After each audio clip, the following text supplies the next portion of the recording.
Hi, I'm Randy Hollenbeck, and this is the Music Roundtable.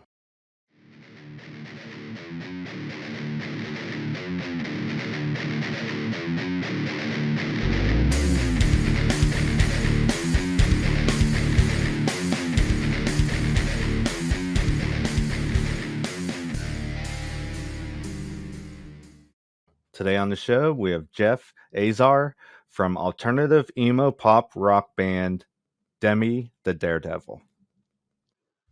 Hey, how you doing? I hate my persona. I give in to throw them off the scent. Like a spy in the night, cold and cunning, like a mastermind. Like a spy in the night, cold and cunning, like a mastermind. Lightning strikes my stomach sick. It leaves me if I run through it. To stand my ground, I've done no wrong. Until we die, this is our song. God, one life, no time to not grow my list of enemies. I killed Two-Face, I had the key. You got nothing on me. I don't gotta tell you this. I'll just slip a note under the bars. One life, two tries to purge the lies of Withering Heights. I wanted to start out by digging into some of your history. What got you into music, and what age did you start singing and writing music? I was a late bloomer. I didn't start writing music till I was maybe 22, maybe 22 or 23, and that was just the lyrics and just starting from scratch. Right, I had no clue what I was doing. Didn't really believe that I could even write lyrics up until that point, and then I was getting the hang of lyrics and was singing my brother's melodies for a while, and then I think 2016 I was starting to write the stuff, and before that I was just a drummer, and they just I played the beats, but it didn't go farther than that. And so yeah, I started as a drummer in fifth grade, I think, and just did a marching band and stuff like that. So yeah. Okay. And were you in like bands before you started writing? Were you like in regular cover bands or something like that? Yeah, I was just this was yeah, I think I jammed with some people, but this band has just been around for so long, and this is the same band I started out as a drummer for. And yeah, so that was the band, and I was just playing the drums. Can you tell me some of your musical influences? So I got raised with a lot of 80s soft pop, so I got like Chicago and maybe Queen and Bowie and um also this dance pop stuff that my mom was a choreographer, so she was always playing like Michael Jackson and Janet Jackson and just I'm blanking on like there's a lot of one hit wonders that they all kind of sound similar, early 90s dance rock. And so that was that. And then when I got older, in middle school and high school, I was really getting into just punk more so. And it was Blink and Green Day and Sum 41 and some Metallica and Avenged Sevenfold. And then in high school, it was like all the emo bands like MCR and Fall Out Boy and All American Rejects and just anything in that realm. And so it kind of turned into what people view this now as.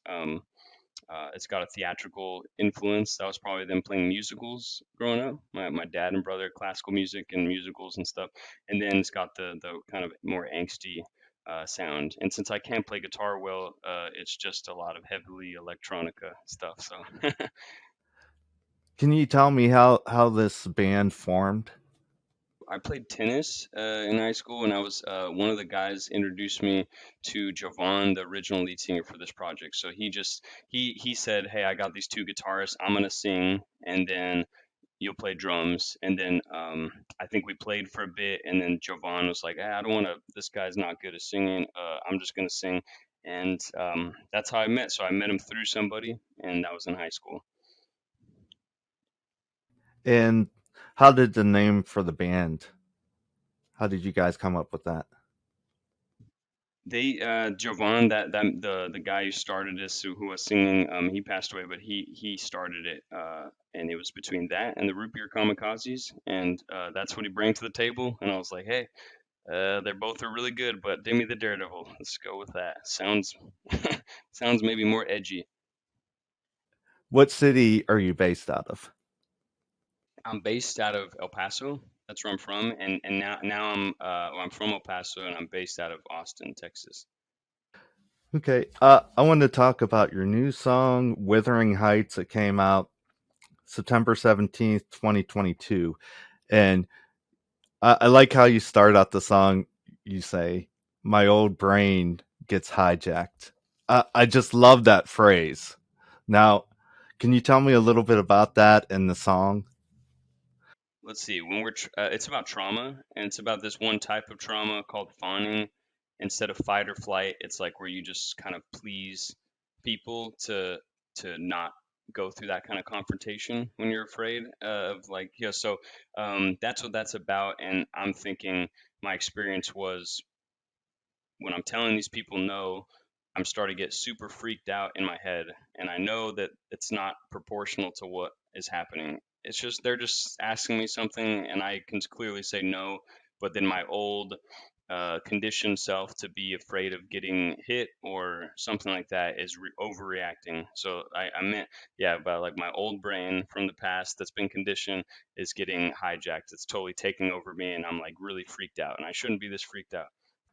It's kind of like a fear mechanism. Yeah, totally.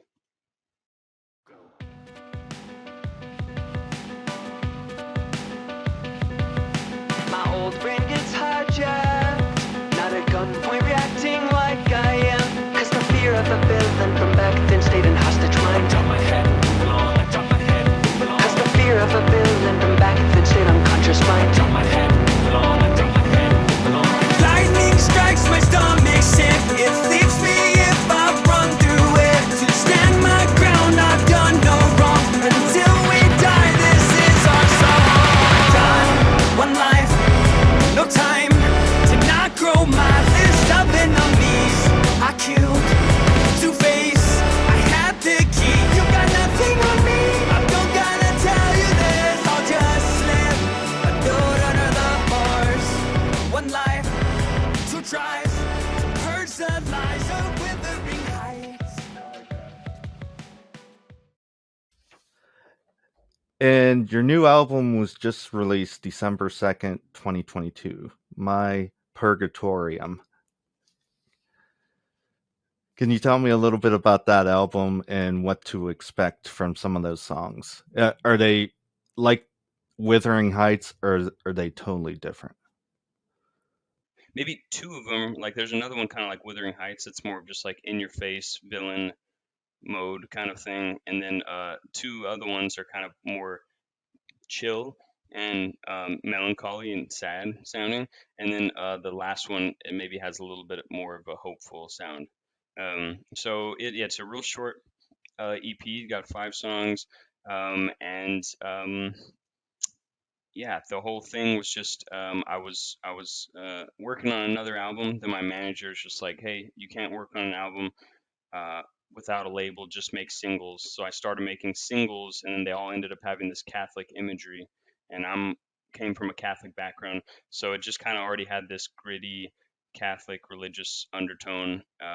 So I ran with that, and it's just kind of purgatory. It's like this mid state of like hell on earth. You're trying to break out of this kind of middle ground transition of being like in pain, and there's trauma, and there's mental disability, and the effects of bullying, and questioning what spirituality even is. And then there's freedom on the other side. So this is just like that intermediate place where I'm like, I got to break out of these this kind of hellish place in my head. So that's what that's about. Yeah, I would like to think that there's hope at the end of it. And does it basically tell a story? Does it kind of like tell a story, the whole thing? Yeah, yeah, it does. I think it's like starts with your yeah. There's a story, there's a progression, there's like a hero's journey of being like, I'm a victim. I'm wondering how what we call God could do this to me or us if we're in a bad situation, if we've been feel like we've been dealt a raw deal, and then it's kind of overcoming, like I'm gonna leave that behind, and then going through this process of like, okay, I'm gonna tackle I'm bipolar. I'm gonna tackle that. Gonna tackle this trauma response. Gonna tackle the self hate that I have from bullying and stuff like that. And then I'm gonna kind of try to come to terms with spirituality and what it means to me.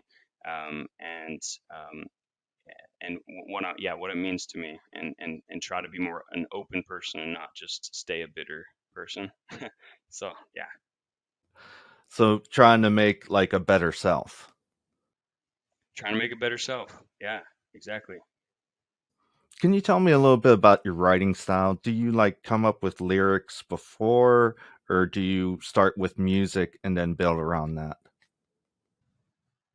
I used to come up with lyrics before in the past, and I was just like, where are they gonna go? And I don't know where I was getting, because you have to have, like, for me, I'm realizing I have to have some kind of rhythm going on when I'm writing the lines, some kind of rhythmic thing going on.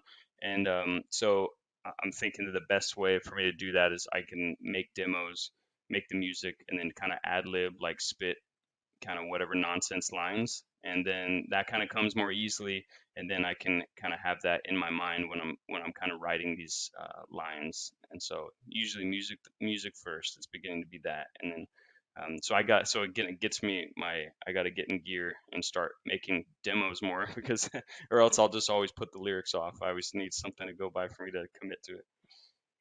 They're like motivation. Some motivation, yeah. Definitely. What do you guys got planned for 2023? Um, 2023, we got some tours in the works. We're just working out the kinks. Got some festival possibilities. It's real hard to get a festival right now because it's backed up from COVID, or that they promised those people that didn't get it then. So hopefully we'll get some of those, get some tours. Wanting to make. I'm going to be working with Matt Noveski. He was the bass player for Blue October, and so he has his own studio here in Austin. So gonna try to just crank out as many songs um, that are good as quickly as possible. I feel like I'm kind of antsy to just do that, and I'll keep on connecting with the fans and growing the base online. And That's all I can think of right now, I think. Oh, and our stuff in 2023 are the Paper Sat character. It's going to be in the punk rock museum in Vegas. It's got accepted that, so it's with a lot of other cool artists like Blondie and the Used. But I'll probably just get a little corner at the very end next to the bathroom in the trash can, and I'm happy to get it. I'm proud of it. Hmm. Do you guys got any dates for shows planned? Yeah, so I think mid March is the plan to do East Coast, and so we're working that out right now. I can't really say. I don't like to say who it could be with because things fall through all the time, but it's looking cool.